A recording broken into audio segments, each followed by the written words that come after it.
Hello, everybody. This is Michael from Spades Consulting. So, today is going to be a little bit different. We are going to talk about the constant whining and complaining about the low birth rates in the West. Now, I am doing this at 1 in the morning, so it is incredibly, I'm not completely spacey, so should be relatively on track to give you guys a good one here. So, first and foremost, one, I don't know who gave the green light that the older generations are allowed to criticize the youth on this subject.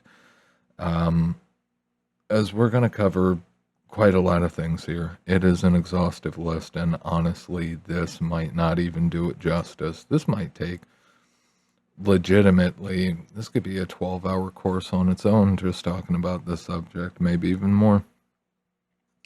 So, first and foremost, now I will give it to them that complaining about the pollution and the microplastics, yeah, obviously, if you flood the world with little bits of plastic that are scarring and damaging people internally and staying inside their bodies, whilst also hormonally dysregulating them and filling them with excess estrogen, not exactly a good idea. But of course, I'm sure that we had no idea that, plastic would just break and flake and wouldn't end up somewhere it wasn't supposed to. I'm sure there were no internal studies about what might happen.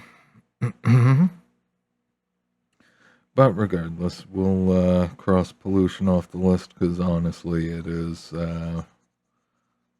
is a reasonable factor in the low birth rates, but we want to get to the hot button here. So let's get straight to it. People are broke. When it comes to the boomers mostly the boomers complaining that the younger generations aren't having kids, first and foremost, the boomers came from families where mother and father had 5, 6, 7, 8, 10, 12, 14, 16, 18, 20 kids. Most of the boomers had one or two.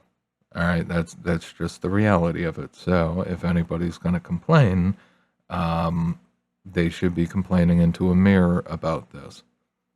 Especially when you take into account if you have one couple put out 12 kids and they all make it to adulthood, they're all taxable and they all put in for Social Security, so you have a stable retirement system. All right, now given this is built on the idea that we will have infinite perpetual growth in this country and that we're never going to run into difficulties, like in the case of our generations, the younger generations, how many once-in-a-lifetime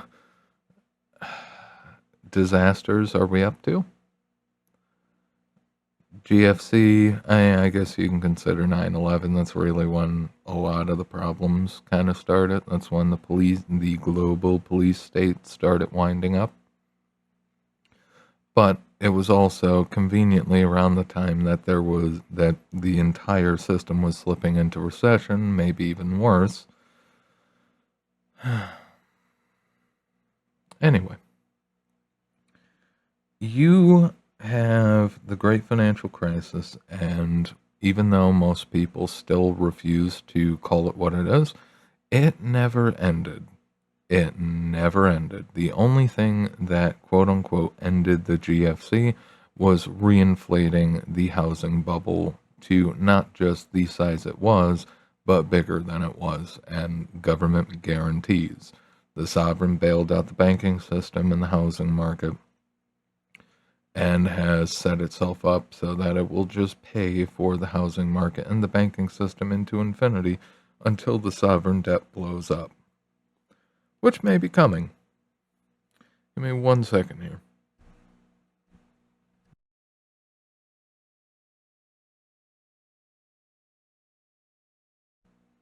Okay, and we're back. All right, so first and foremost, how many have we had? How many are we going to have next? All right, because this is a continuous problem. Nothing ever got fixed. It just got papered over. We've been in a slow burn economic depression, and it's been like that for a while, and we've been able to prop it up for a while through very questionable measures as a country and as most of the West. But it can't go on forever. Nothing can, even though they refuse to see it or refuse to acknowledge it. I mean, truth be told, they know damn well the current situation and what the future looks like. They just can't openly tell anybody. Everybody who has any kind of experience in this system knows exactly where it's going, at least the direction. At the smallest level, at least you know the direction. They're just not going to tell anybody because that would bring it into the apparent view and people would freak out and lose their minds and you would fast forward it to the present. But that's just part of it. All right, so getting back on track, poverty, everybody's broke. When the hell did you expect people to have kids? When did you expect people to have kids? You start them off at 18, 19, 20. You know, if they go through the college system, which we'll double back to that. But they come out of the college system at 24. Back in the boomers' days, they could literally go with an elementary school education into an auto plant. And that put a roof over their head. Didn't just put it over their head, they owned it. They owned the house. They got 2, maybe even 3 cars. They had the wife. They had the kids, all incredibly young because the resources were there to afford it. When it came time for the millennials, even Gen X, but Gen X didn't get the full shaft, but the later generations did get shafted much more. Gen X still had a little bit of opportunity. They had a window there to capitalize, and some of them did. Anyway, you could literally be brain dead and be a success during the boomers' time. All right? You literally needed nothing. All right? These days, you need the college education, you need all of this, all for jobs that don't exist anymore. Oh, there's a lot of loose strands here. All right, so again, we'll come back to it.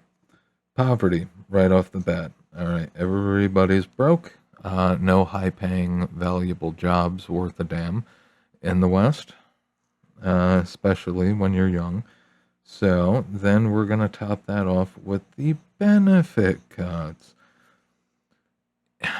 You have to think about the mentality, just the solipsism of these people. To complain that the birth rate is low, which, given most people don't have kids because they can't afford them, the other group of people have way too many kids so they can live off the welfare state. Well, the welfare state is currently being hacked and slashed to death. One of the news stories that popped up for me recently said SNAP payments aren't going out for either this month or next. It's just like, that's real smart. The one thing that nobody touched because it would lead to an uprising, yeah, let's cut those benefits. Great idea. So the people who do have way too many kids aren't getting rewarded for it anymore. They are getting punished where possible. And it's just like, okay, all right. So you say you want kids. The people who will give you a damn near infinite supply of kids so they never have to work are now not going to get the benefits. So you're going to punish both sides. Okay? Smart move. Now, coming to the, should we get to the economic warfare? Let's come back to that. We'll get to the extortion system. Yeah, I mean the two go together actually. All right, so economic warfare. The boomers have conducted economic warfare on the younger generations, pretty much every generation, and they did not see a single problem with it. Now that the consequences are starting to become apparent, now all of a sudden they want to pretend to care when really most of it is they're either worried about their social security payments and the system going bankrupt, or it's more of a personal thing where they, even though most of them want nothing to do with their grandkids, they still want them to, like how tons of women will have a kid to essentially use them as the new handbag. It's a new attention piece that they bring out whenever they, need a little bit of validation. Anyway, um, so a consistent state of economic warfare. Rents are 1,200. Honestly, they're like 1,400 to 20. We'll roll it up that 200. $1,400 to $2,600. When exactly did you want people to have kids? When did you exactly plan for all of these younger generations to have kids? Because they can't afford to live. It's a simple thing. You not only did you ship off all of the jobs that you could do with literally one brain cell left in your head to foreign countries, you took all of the high paying, low brain power jobs and you sent them overseas. So you've got kids coming out of high school looking at 725, at least, back when I was younger, coming out and 725 to maybe, just maybe 11 to 12 bucks an hour to start. Okay. Uh, yeah, poverty wages, a perfect example. You'll see this in the comment section of just about any video that talks about the birth crisis. The birth rate declines. Animals in captivity do not breed. Surprise! Who couldn't? Oh my God! It's shocking. It's literally just written on the wall. All right. Now, what color it is on the wall, who knows? But so, with the low wages, you then redirected the majority of the youth into college, where, given most of the college experience is just reckless liquor and fucking, um, it is a thing. You essentially forced anybody, especially with the great financial crisis with my generation, you literally forced an entire generation essentially to go to college in the hope that they might get one of the higher paying jobs. In the process, you put them into forever debt. You essentially sold them a mortgage without a house, and they can't afford to pay that off now, given. I did see there was a story about the big orange man resuming college forgiveness. Honestly, um, I wouldn't pay a single college loan back. Not that I have them, but I wouldn't. I wouldn't pay a single one of my college debts off if I had them, just because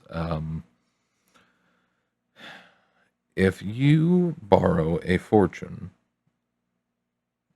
and go through an entire education cycle and not have a job at the end of it, not only not have a job, but have the entire career field offshored, outsourced, or insourced, Yeah, no, you're not getting paid. I don't care. I don't care. Honestly, I know a lot of people who aren't happy about the idea of letting the millennials, and Gen X too, I suppose, Gen X, millennials, Gen Z, and Gen Alpha off the hook for college. There's no reason college should cost as much as it does. There are almost no jobs for college educates, and especially the younger you are, the farther back in the line you are. Like what did you expect? And really all it ended up doing is sending all of the younger generations to college created a backdoor spending boom so you can get away with the Fed not printing more money to bail out the system, having everybody go to college. They borrowed money, put it on their own balance sheet, and they spent it and they propped up local economies with it. This is a thing. This was part of the bailout.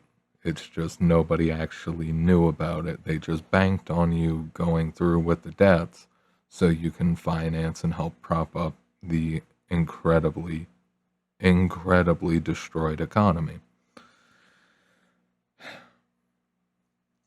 So you extorted them for college to fund your, fun toys. And this is the boomers, of course. You extorted the younger generations by sending all of the simple jobs overseas, driving them into college as a way to make some kind of decent money, because of course you were also in charge of the payrolls and only offered people what you used to pay for houses uh, as a pay scale. You got nice Porsches and you funded your retirements, and you wonder why they didn't have kids. Nobody, especially anybody who grew up poor, because I could tell you this, I grew up poor. A lot of people I know grew up poor. It's a thing. When you come from poverty, one, you always have that hunger mindset. You will never get out of it, no matter how much you save, no matter how much you build, no matter how far you get. You are always terrified internally of where the hell is the next meal going to come from, paying the next rent bill, paying the next this, paying the next that. No matter what bill it is, there's always a little bit of terror attached to it, because even if you have the money, it's just a constant reminder of it is ever diminishing. The costs are ever rising, and trying to stay ahead of it and not falling back into poverty is difficult, especially in this country, especially right now. Let's talk about the other side of economic warfare. So, not only did you send all of the literally bricks for brains jobs overseas, but for a whole lot of the normal jobs, and this also ties to the housing market, you flooded, as a generation, the boomers are responsible for flooding all of the illegal migrants into the United States. Now, given you can think whatever you want to think on this, right? People on the right, normal people, are very anti immigration because it's anti labor, and people on the left seem to be unicorns and rainbows, even though it's like you do realize that, one, it's making your rent more expensive, two, it's making everything more expensive, and I get it. People coming from poor countries are desperate. So are your neighbors. This is a thing, you know? Like the old saying was, it's a recession. When your neighbor loses his job, it's a recession. When you lose yours, it's a depression. Flooding the country with migrants, handing them phones, debit cards with just free money, food stamps, everything else, and putting them on Section 8 housing and all the other programs, you are forcing the wages down whilst also increasing the cost of living for everybody else. And that's the thing. For a long time, the left understood this, but then it became politically toxic for them to say anything anti-immigrant. Honestly, most of it, I think, is just reactionary, but it also has to do with the fact that the boomers and their housing, whether it's individual boomers or whether it's all of the retirement companies, all the companies that they invested in for their retirement that are connected to housing, the real estate investment trusts, all of these, BlackRock especially now, as long as you keep flooding the country with cheap labor, you dry up the job market, so the kids are broke and they have no jobs and no hope of getting one, because how do you compete with foreign migrant labor who will literally, because I know this migrant labor, I used to work with them too, all right, where there will literally be 20 to 1 house. And it's just like eventually they buy up housing complexes. Like this happens. You know, one or two, it might only be like 5 or 10%, but they will start to essentially pool all the money together and they will start buying housing complexes. They'll buy houses. They become landlords. Even if they can't speak a lick of English, they will become major landlords in an area. But the housing market also has other problems with that, but we'll get there. We'll get there. So you flooded in all of this quote unquote illegal labor. Okay. Boomers. When did you expect the youth to have kids? You strangled them economically. You sent all of the high value, low brain jobs overseas. All the simple jobs, we'll say simple jobs. All the simple jobs that helped you get your start, you sent them overseas or automated them. You flooded the country with migrant labor. You offered wages so low that nobody could live on them. And then you offered an escape ramp from the low wages by going into massive amounts of debt and sending people to college. They come out of college to find that you have decided to make some reductions in the human resources department, and you sent all of their mid and high level jobs out of the country as well. If you literally, because the younger generations have been white knuckling, economically white knuckling, since they were born, essentially. Because if you didn't get started as a child at this point, you lost.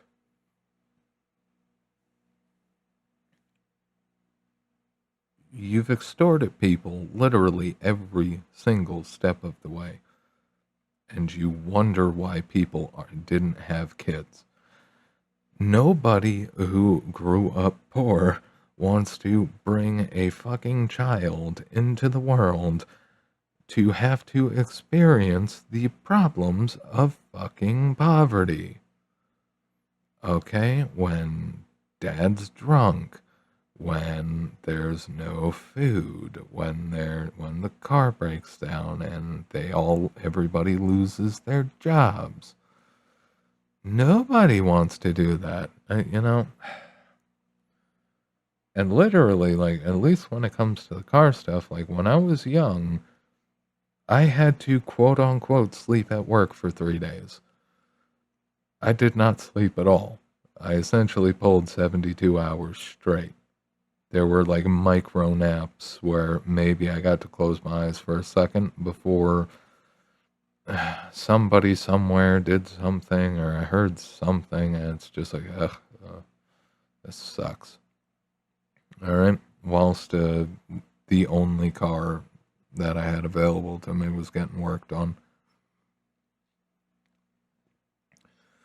Like, it's a thing. You put people in bad situations, and then you literally financed your success as a generation by bleeding the younger generations dry. You took all of the assets, and then you offer to lend it back to people that you also took all of the jobs away from. With or without college, you took all of the jobs away. And you wonder, oh my God, why aren't they having kids? It's a tragedy, I tell you. Alright, so we got shipping jobs overseas out of the way. Fleeing high pay jobs. Should also take into account with the fleeing high paying jobs that the few higher paying jobs that do offer a living wage are always on the chopping block to be sent overseas and outsourced.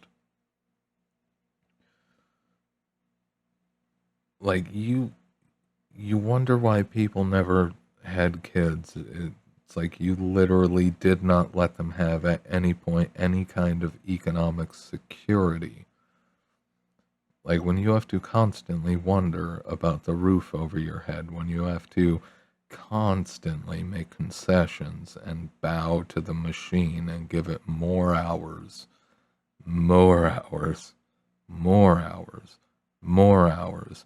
And then the second anything, even the whiff of anything is going to go wrong and you flick them right out the door. It's just like, really? Really? You expected people to have kids when they couldn't even breathe normally for over a decade.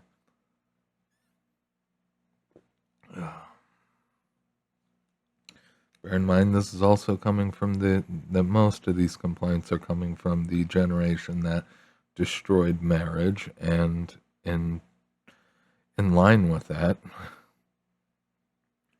they also got the benefit of leaded gasoline and lead pipes. Brain damage. It's the only legitimate explanation, but regretfully, these people are still in charge of the most, quote unquote, most powerful country on earth. Anyway, pen's leaking a bit. All right. Now another big one. This one, again, controversial subject, but you have the sexual revolution. This one, the boomers cannot run away from because this 100% happened on their watch. Now, a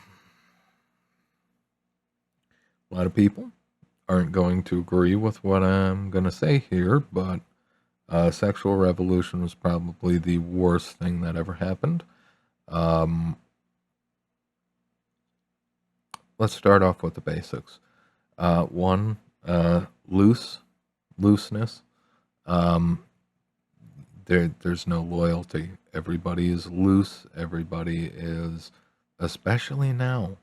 The sexual revolution not only blew up every single marriage possible for the most part. All right, because like the majority of boomers are on their second, third, fourth, fifth, sixth marriages. And it's just like, my God, imagine having that much money that you can afford to make the same mistake 6 times. That's impressive. That is impressive. But, of course, the second that a female, I know a lot of girls aren't happy about that word, but whatever.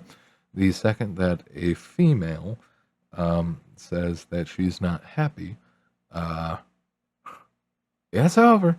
There goes all the money, there goes all of the resources. If you had a house, God knows it, especially these days, could you imagine? Could you imagine taking out a mortgage on a house these days and hearing the words, I'm not happy, from your significant other?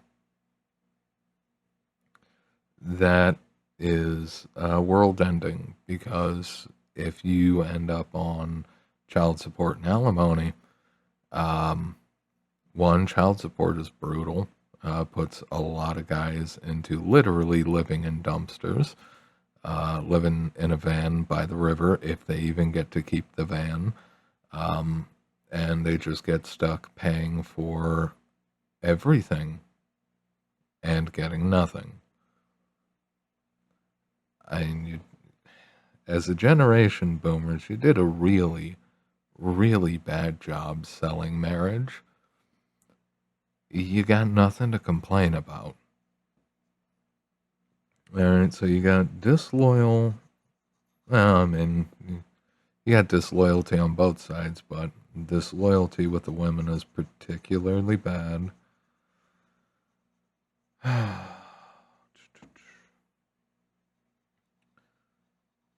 And I think that should cover it for the most part. Give me just a second here, and we will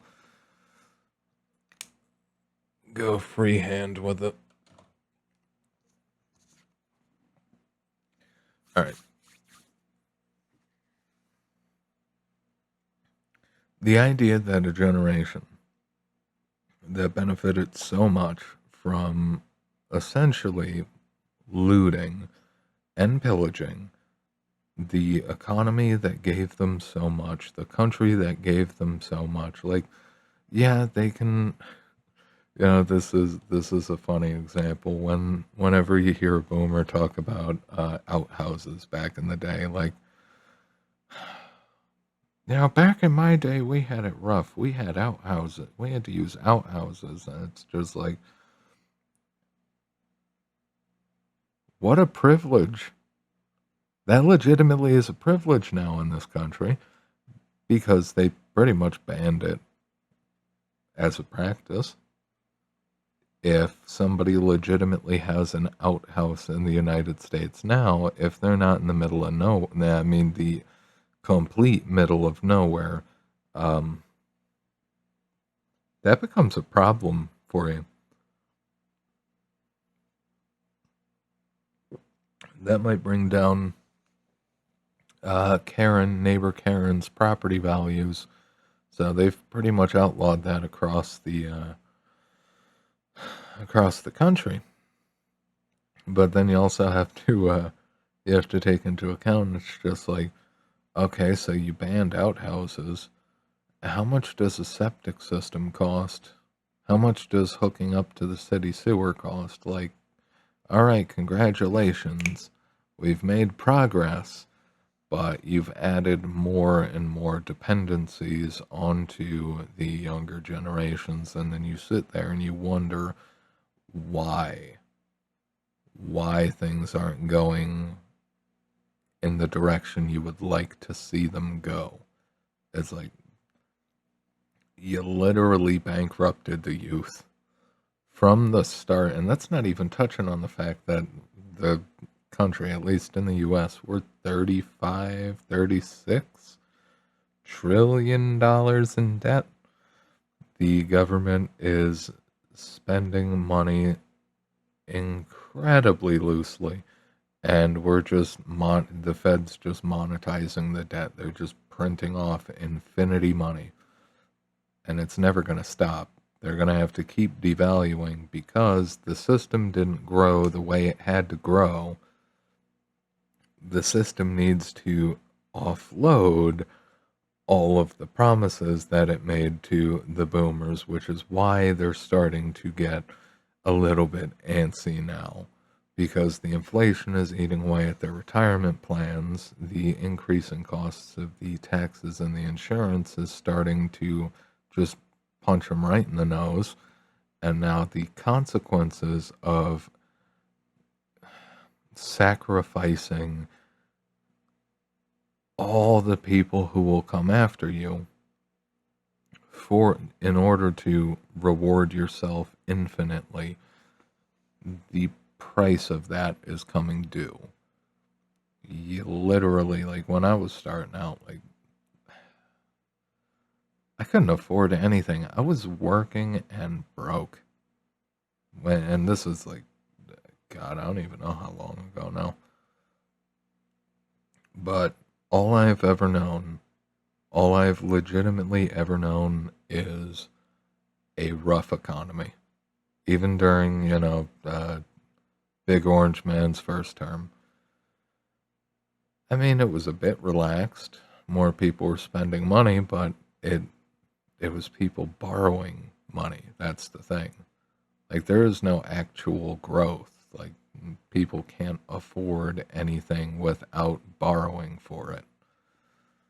All right, and that's the thing. That's why we constantly run into problems. It's because you have credit cycles that have to infinitely grow at all levels. At the personal level, at the local, state, and federal level, debts must grow infinitely into perpetuity. They must be serviced forever. It is a hamster wheel, a never-ending slave treadmill. But it's a thing, the idea that they would sit there and complain like, oh my God, people aren't having kids. Why the hell not? You literally made everybody poor. You made everybody poor. You guys did really well for yourselves. You got McMansions, you got Porsches, you got nice cars, you got everything. Everything. And now what do you do? You buy up houses and you have somebody more capable list them on Airbnb.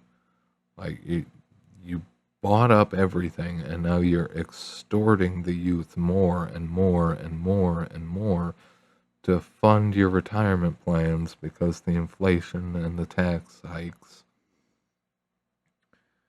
and the cost of living in general is just crushing everything that you had planned. It's like you can't force everybody to lose so you can win and then wonder why nobody's playing your game anymore. And that's really what it comes down to. Like, when the boomers are gone, there is a really, really solid chance that the United States completely dissolves. Give me just a second.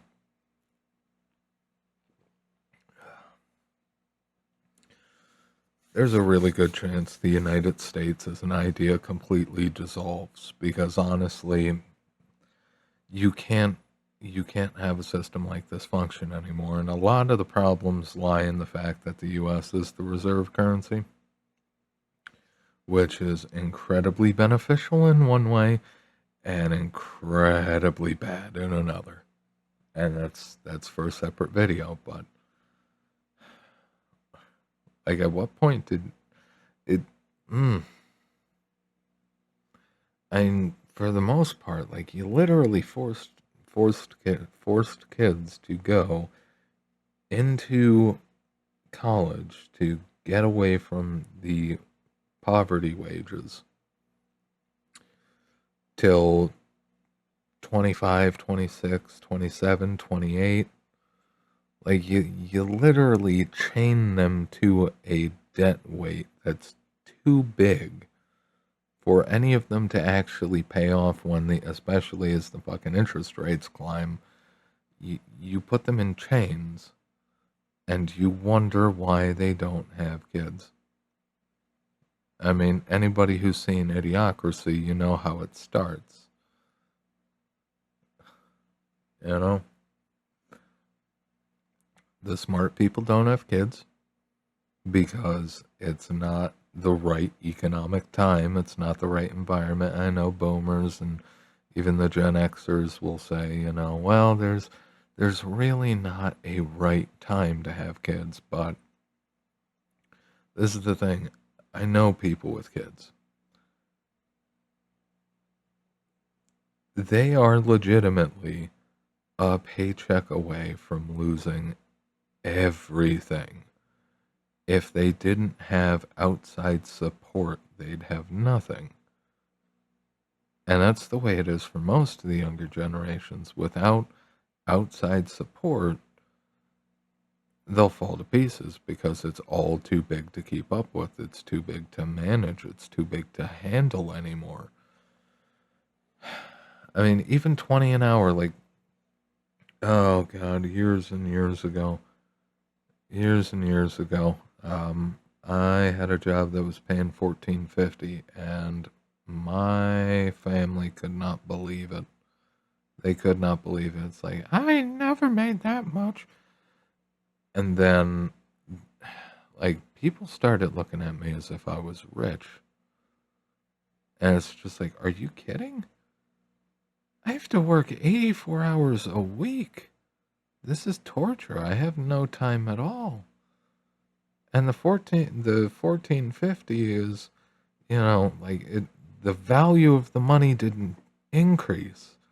It decreased. It didn't stay stable. The wage you were making, 5, 10 years ago is equivalent to the 1450 I'm making now.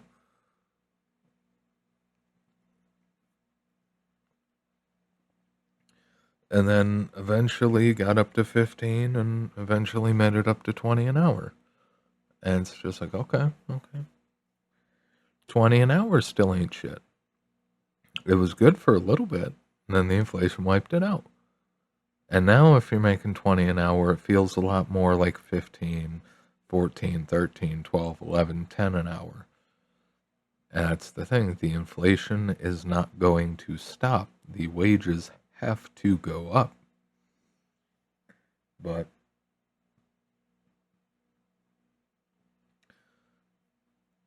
they really don't want to see it. They don't want to understand it.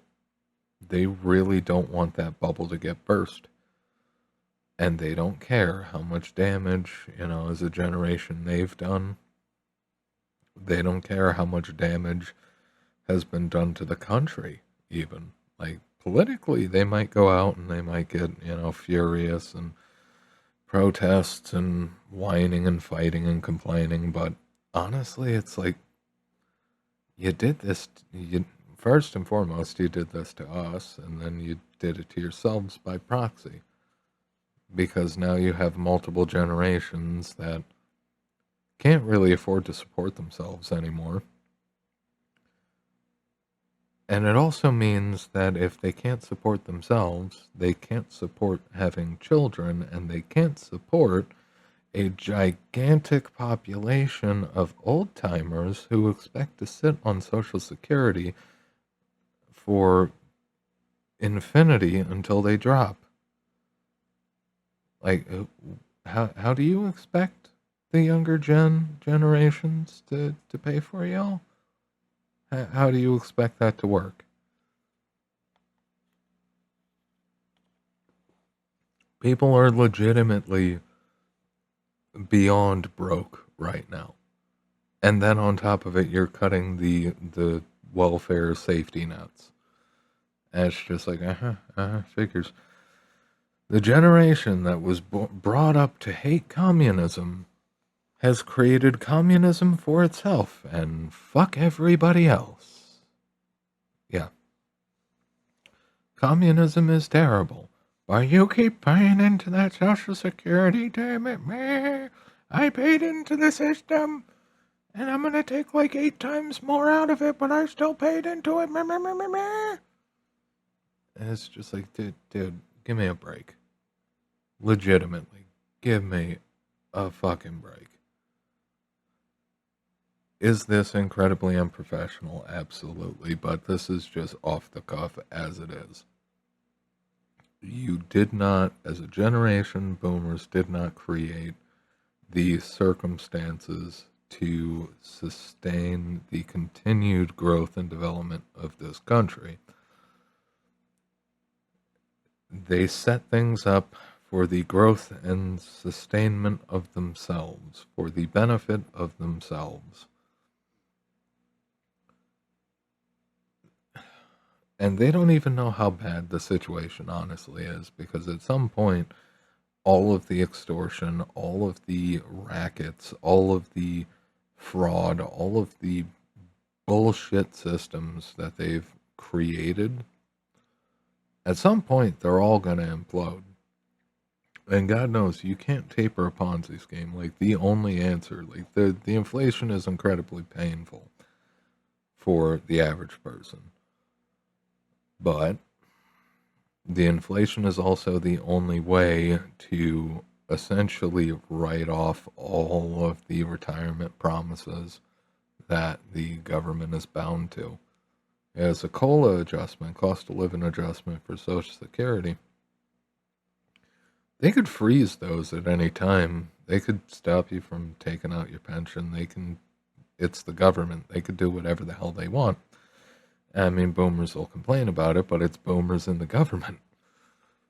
They're still there. They're still like 90 years old. Oh God, what was the term for it? Geriocracy? Yeah, geriatric leadership. It's incredible. They refuse to just let go of power. And it's just like, yeah, you better refuse to let go of power. Honestly, I totally understand it. As God knows, for the boomers, if they ever lost power, oh, they'd lose everything. They don't even know it yet. I mean, in the end, they're going to lose it all anyway. They just really, really do not want to see the forest through the trees. They really don't want to acknowledge all the damage that they did. They really don't want to have to see the consequences, the long owed consequences for all of the mistakes and all of the fuck ups that they've made. They really, really, really do not want to have to eat the shit sandwich that they have collectively made for themselves and the rest of us by proxy. And honestly, if you're young, just do the best you can. Legitimately, do the best you can. Do not, like, when you're young, you're brought up with this idea of, go to school, go to college, get the job, meet a nice girl, and crank out kids, and just rot away in a cubicle for 30 some odd years. The standard model is dead. It's never coming back. It's financially unsustainable.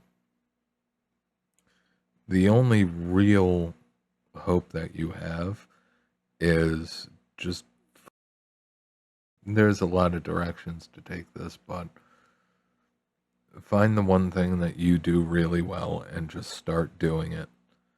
Don't play into any of the, normal on ramps that they have, because things like college are extortion. The trade schools even are extortion. All of these systems that they try to set up, and they try to mandate that you can't do XYZ unless you go through Boomer Steve. They're all extortion rackets.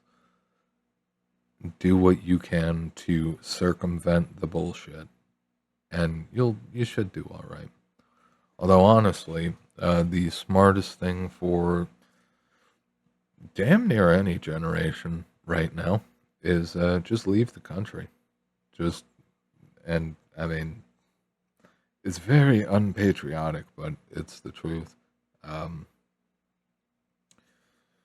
If you like South America, go to South America. If you like Southeast Asia, go to Southeast Asia. If you like Asia proper, go to Asia proper. If you like Russia, go to Russia. You like Europe, go to Europe. Although, honestly, I would not recommend Europe outside of maybe Poland and Hungary. Poland and Hungary, at least Absac.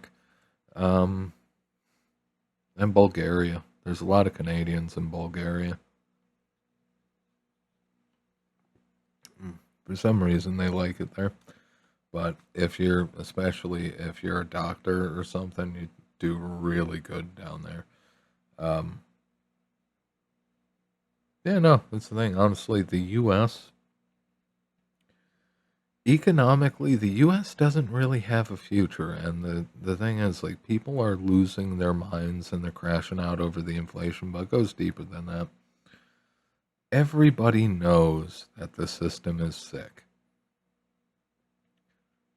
They're just too afraid to admit it and have to come up with an idea of what in the hell they're going to do about it. Because nobody has an honest to God decent answer for that. Nobody, nobody, nobody knows. Well,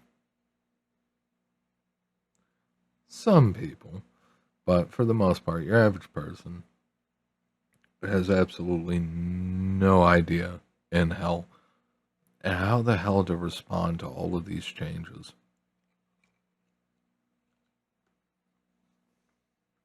Where's the next paycheck going to come from? Where's the next job going to come from? How the hell are you going to pay the rent? All these questions. Now, if the federal government is hell bent on cutting out the social safety nets,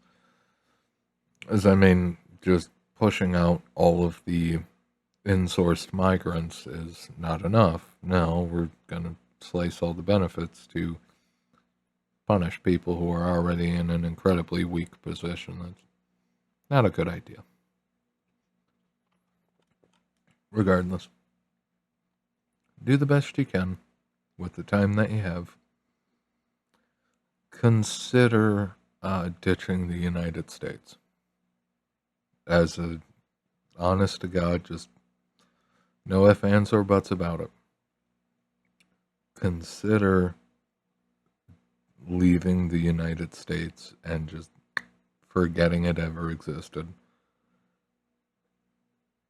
Because the biggest financial crisis is always one heartbeat away in this country. And it's getting closer. You can only hold that second before disaster for so long. And I think Trump has done enough damage to the credibility and passivity of the world. He's done enough damage to the U.S. and ruffled enough global feathers that we'll likely see things unwind before he's, done with his term. And even if we don't, I don't see the United States surviving for too much longer as an organized country. I largely see it turning into factionalized. Yeah. The Balkans. A never ending conflict. I wonder where the billionaires will go next. Well, that's it for me. I'm sorry it's been a long one. You guys have a good one.